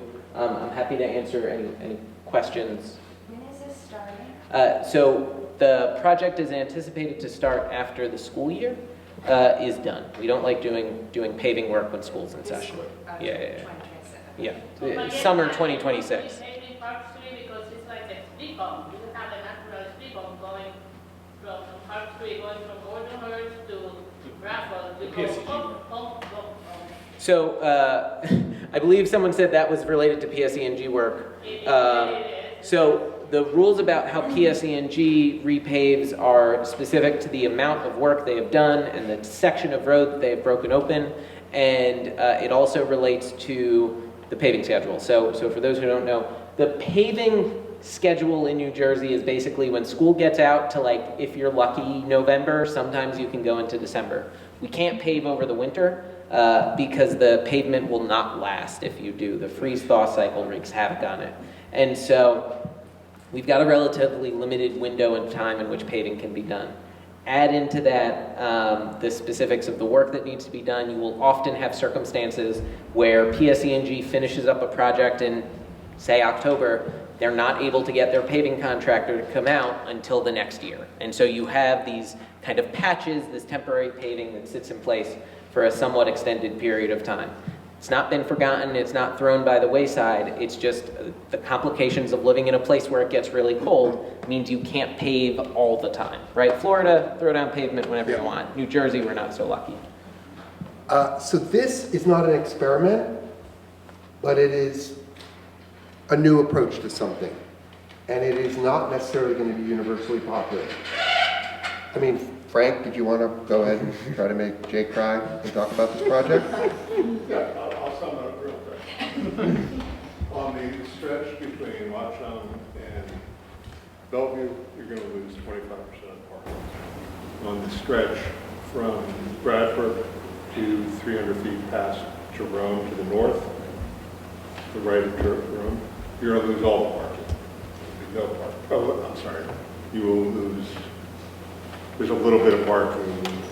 No, you lose all the parking. There's going to be a little bit of parking that remains on the Bellevue Bradford stretch, which doesn't bother me. And the fundamental, the chicaning concept as a whole. The chicaning concept, I don't agree with. I think it's wrong. Fundamentally, conceptually, I think it's just creating injury. But for the people who live in the second ward, well, that's their problem. They're not here. So from the first ward, the big thing is we're going to have a speed bump between Bradford and Braemore. Is that right? Yeah, Bradford and Braemore. We're going to have a speed bump between Braemore and Jerome. And we're going to have a speed bump between Jerome and 300 feet past Jerome. Basically, we're going to go 10 miles an hour on that road, which is fine. We want to do this, knock ourselves out. People on Highland, you're screwed. Yeah. So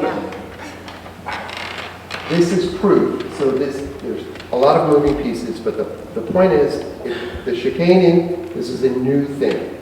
And the point of a new thing is that means we're doing something. Something new is being done. Some thought is being given to address a problem that's been around a long time. And, you know, I think it'll probably work.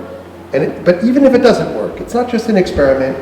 It is that you are trying something new to fix a problem. And that needs to be recognized when you talk to other people, even though there may be different opinions. That's fine. I'm not. Yeah. Put in chicane. My alternative was put in 7 lanes for chains, just like the one we're looking at. And and separate the traffic. The big thing that I push back on Okay. is 1% of our 5,000 accidents are serious accidents in this town.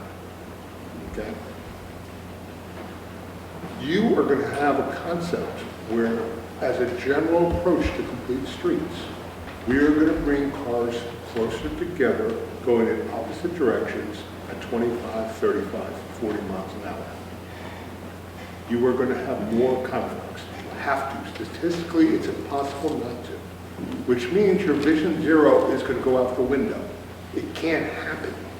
So you have to either accept that vision zero goes away and you're going to go into traffic calming, or you come up with a different approach, but you can't have it both ways. It's simple math, statistics, and physics. And the point I keep saying is, if everybody wants, in the first ward wants to go have fun, or it's actually in the second ward, but you can start on North Fulton Avenue from Lorraine and try to get to whatever the street is at the end of Anderson Park. At 3 o'clock in the afternoon, go down that street and try to transit that street without taking off the mirror. Yep, that's true. All right. And that is what complete streets, that's the complete streets concept in a nutshell. It's a natural version of it. That's what we're building. And fine, I drive it every single day. And I know that there are a lot of good drivers out there. But the problem is, it's the 20% that are not good drivers. It's the seniors who are terrible. It's the kids that are terrible. It's the transplants from New York that don't understand New Jersey roads and didn't do a whole lot of driving that are terrible. And that's like all three categories. I'm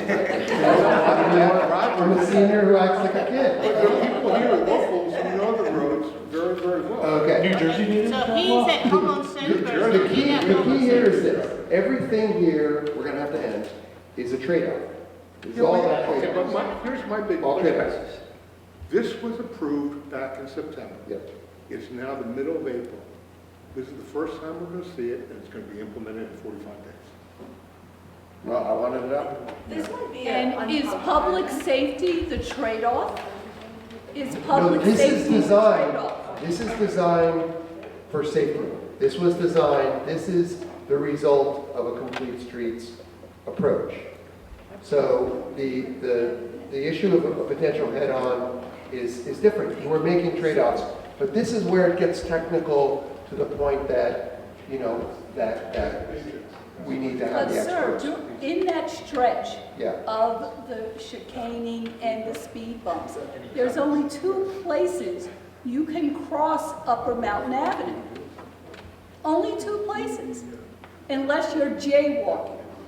So how does that promote public safety, So, pedestrian safety? one of the things this does is it puts in place a number of crosswalks and restripes a number of crosswalks to ensure that they're the high visibility kind of bar zebra style crosswalks rather than the pre-existing crosswalks. And so it's improving pedestrian safety in that way and ensuring those crosswalks are available and that those are high visibility. Adding crosswalks now on Upper Mountain Avenue? There's no intersections. No, when there's intersections that have crosswalks, they're being restriped to be high visibility crosswalks. There's only 2 where you can cross on Upper Mountain Avenue. The Bradford West. So this might be an unpopular opinion, but why do we feel like we need to slow Upper Mountain down? I mean, I understand you wouldn't want it to be a 50-mile-an-hour street, but I guess everyone I've known who's bought on Upper Mountain has thought of it as, you know, they know when they're buying on that street, they're buying on a street where their kids aren't going to play in the street, and it's not. So, I mean, why not say, okay, we're going to allow this street to be 30 miles an hour or something like that, and that is going to be a throughway through the town? Those are big houses that are far from the street and have huge driveways, so...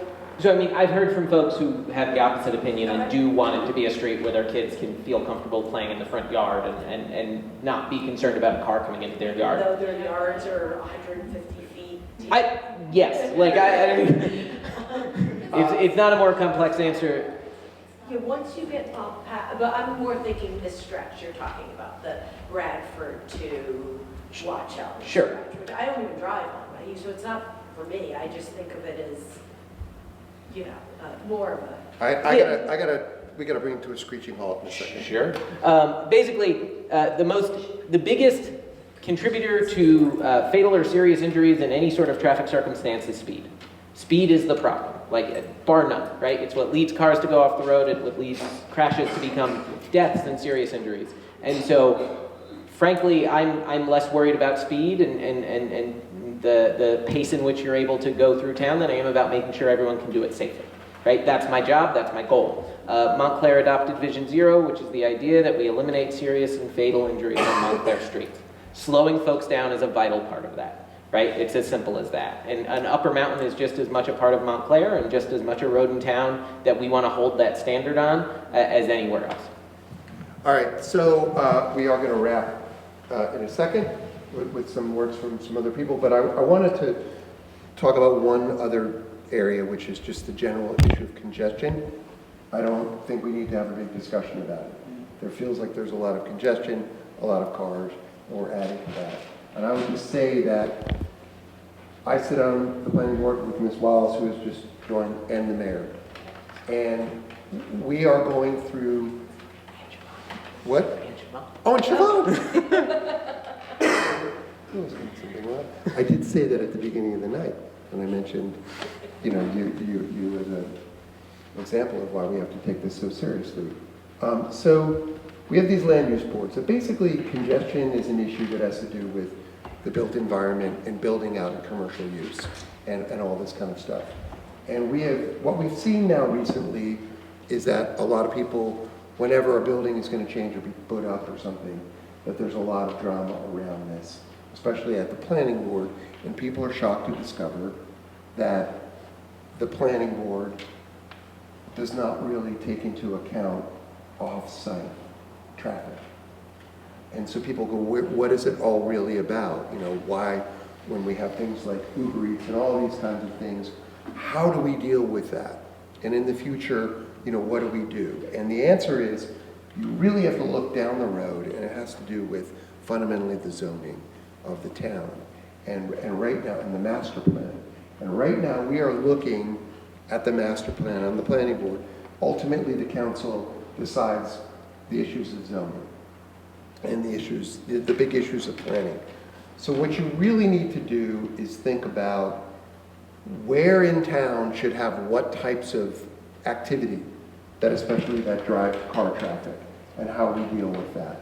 And over this year, like, I would just encourage everybody to think about that, and not, if you see a story, and I know that we've spent a lot of time in a room together about something that I can't even talk about because it's an application. I guess it's done, but for the time being.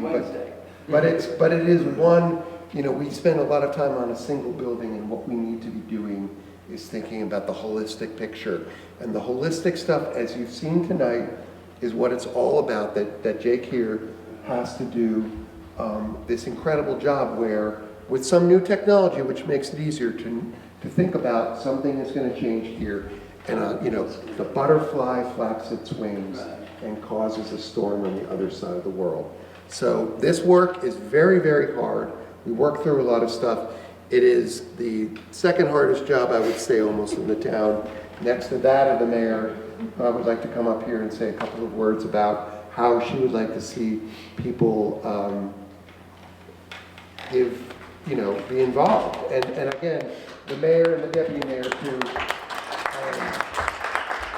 are both the council's representative to the Complete Streets Oversight Board. In addition, Ms. Veach sits on it, and obviously Jake does, and Sergeant Karnbank. So if you want to, you've been doing this work forever, so how did I do, first of all? Since 2008, and former Mayor Jerry Freed left before I could really give him just kudos, because he's the person that when I started in 2008 was really the first person that I ever heard talk about safe streets, complete streets, bike lanes and that thing. So we all owe him a debt of gratitude. Second thing I'd like to do is thank you, Counselor, for having the vision of the Complete Streets Board. I think you're the person that actually started us rolling in that direction, and then thank you for heeding the call and stepping up. I am energized. I took a lot of notes. I was aware of a lot of what was going on here, but I did take notes because I think it's important. I think these meetings are extremely important because we can't be everywhere, although I swear I am everywhere, and I know the locations you all talk about. Bottom line is we can't. So we need to come here, we need to hear what you're saying, and after we hear what you're saying, we need to take some actions to correct those things.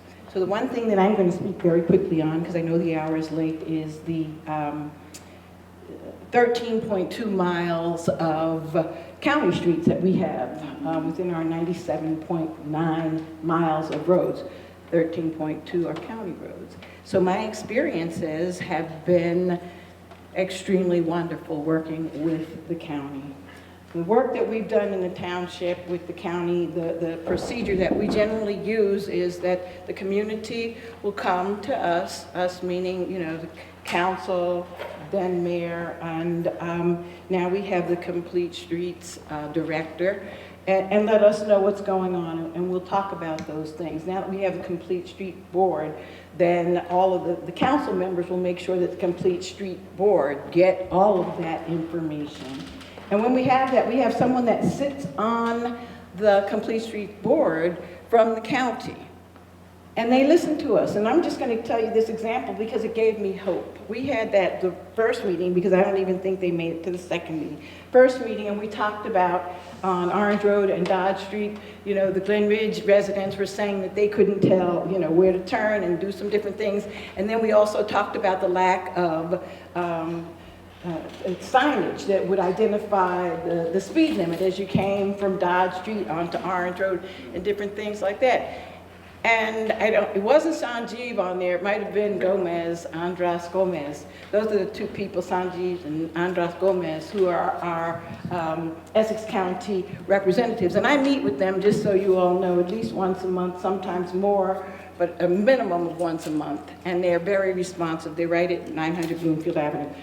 But 2 weeks or less than that, I was driving through there and everything that they heard us say from Montclair was done. It was taken care of. They now had the signage up for 20 miles an hour. They now had signs to point Montclair this way, Glen Ridge that way, and other things. So I'm saying that because I don't want you to get disheartened if these are county roads. My experiences have been that they're very responsive, but we have to take care of what we have to take care of on our end first and make sure that they know that. We've always worked well together, and they take their lead from us. Even the light that is, I believe it's not helping us, that's a polite way of saying it now, the one that was put on Watchung Avenue, they took their lead from us. We asked for that light. It's not that they just said, oh, we want to put a light there, right? So even when things don't work out the way we thought, all up and down Bloomfield Avenue, guess what? The council during that time, under that mayor, begged them, let's, you know, do the traffic lights, all the traffic lights you see on Bloomfield Avenue where you curve to the left and you might hit somebody and different things that really may not be working well now. That was us. We went to the county and said, this is what we want. So know that they're responsive, they're receptive. Know that each and every one of us on the council want to do the best that we can to provide safety, and we're willing to do that. So if it's a county road, we're going to do, you know, the same things that we're going to do, and know that they're going to be responsive. And, you know, we're all in. I really believe that I want us to still shoot for Vision Zero. I heard my friend, Mr. Rubacki, who I just admire so much, but I believe in Vision Zero, and I'm going to still let that be like the bottom line for me. And there it is, yes. So, Mayor, each of us is obviously a Montclair constituent and an Essex County constituent. Is the best way to get our will into the ears of the county to go through our representatives on the Complete Streets Board? Yeah. Like, is that the conduit you would recommend? I mean, we'll make the noise in every possible way we can. Yeah, that's exactly right. What I would recommend is dear mayor and council. Everybody does that anyway, right? So that's 7 people right there that you've identified. So many times 7 people will get on it and do that. But eventually we know that we have a system that we want to make sure that it goes through the Complete Streets Board that's going to do that. But within that, I'm telling you, when the things get there, and since I have identified myself as a liaison to the county, whatever comes out and it has to do with the county, I'm not going to wait just until that once a month meeting that we already have scheduled. If there are things that I want, we're communicating fairly regularly. So yeah, I can assure you. And then sometimes, like by the end of the night, when I'm getting maybe, 200 email or whatever about something, if I send you something back and it just says received, it doesn't mean that I'm not doing anything. It really means that I'm on it, I received it, I did something, I'm just too tired at that point in time to go through a great thing. No, really. But I am going to give you my best, and even if I'm too tired that night, then the next day, or as soon as I can, or as soon as I have an answer, I will come back to it. So that's not giving you short shrift. Somebody said, oh yeah, and she sent me something that she sent to somebody else. Well, yeah, if I get 7, 8, 9, or 10 complaints about the same thing, I try to do an individual response to everybody, but every now and then, it may be that I send you the same thing that I sent to that person. But please know it's not that I don't care. It means that I'm trying to get to as many responses as I can. And the other thing with me is you can always pick up the phone and call me. I will answer you anytime, day or night. And that's a good thing, because I know everybody in here, you're not like as old as I am. We used to actually talk on the phone to people and get a human being. That way you'll know, well, I said so-and-so, and you won't have to guess on if I'm receiving what you want me to do. So any of the above is great for me. And yeah, thank you all for coming out, and we're here for you.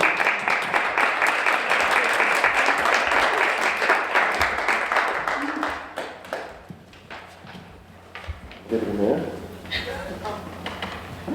Bobby, Yeah. advice? Sure, no, and I appreciate all of you coming out. This is exactly the kind of thing that is very helpful for us. I think some of the takeaways that I've gotten from this discussion is just reinforcing the fact that, it was important to this council to, through the updated ordinance, to establish a department and have someone who is going to be responsible. Because as you can see, we're talking about issues in Ward 1, but it's a system, right? It's a system of getting around all throughout the town. And there are effects where we, apply certain strategies in on one street, and there's a ripple effect. So I think it's really important for all of the staff to work together and get feedback from all of you. It definitely is not easy, and I think one of the other things, to somebody's point about questions about the county, is the fact that we do have, quite a number of county roads in our town, and, where schools are, and, as people said. And I just want to remind people, so yes, the best way to make your needs known, make your concerns known, is to reach out to your ward counselor, to Jake, to the mayor and I, the Complete Streets Oversight Board. But also, just reminder that we do have, the county commissioners are elected officials too. So I would encourage you also, if you have concerns about county roads in particular, in addition to emailing, or I work very well by email and text, just because I can see it right away. I don't always have the opportunity to pick up the phone during the day. But reach out to those county representatives. So we, for Montclair, we actually do have a district commissioner. His name is Carlos Ramirez, and he is actually, there's going to be quite a bit of change on the Board of County Commissioners this November. Many of them are either not running again, or they're being challenged. So, but Carlos Ramirez does not have any competition, and so that means he's going to be our county commissioner for Montclair, Bloomfield, Glen Ridge, for at least the next 3 years. So that is another person that you can reach out to. And the more they hear from you, the more we can we have to work together, right? Our township, the council, and the county. So if they hear from you, and then we reach out to them, it should really be sort of a coalition of advocacy. Okay, so thank you for everybody. All right, thanks, Emily. Yeah, and I would just say, I will try to get specific answers on these things, to get things, addressed, because this, you can see it's very squishy. You try to do one thing in another place, and then sometimes it feels like if you can't change everything, nothing gets changed, and we're gonna try to avoid that and get specific things done and get answers. Even if the answer is no, it's better than no answer after a while. That will be my mantra here. Everybody should try to think of actual solutions and pitch ideas. Ideas are good. Ideas are always good. Whinging is cheap. You know, a good new idea, even this, you know, back and forth. And don't give up hope. We have 100 feet away, 200 feet away, we have a sign, literally a sign of progress, a new four-way, and it's a good one. Every single car has been You're the light of my, I look to you for the darkness. Thanks, and I'll see you in a couple of weeks, a couple of months.